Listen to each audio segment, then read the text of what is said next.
Hi mga idol, ito pala yung tawag dito sa Bicol, buyo. Pwede itong panggamot sa mga bata, sipon.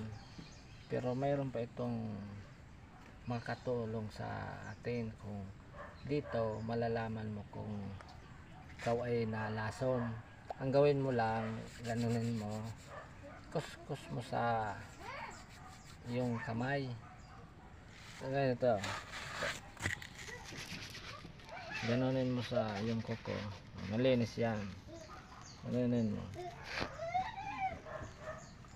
Malalaman mo dito mga idol kung ikaw ay nalason pag ito ay umitim pagkakuskus nito.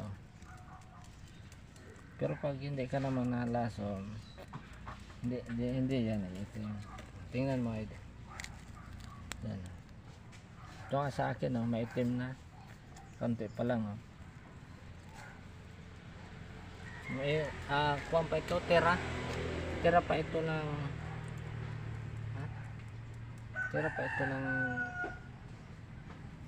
nalason sa akin. Tingnan mo idol, ito umitim.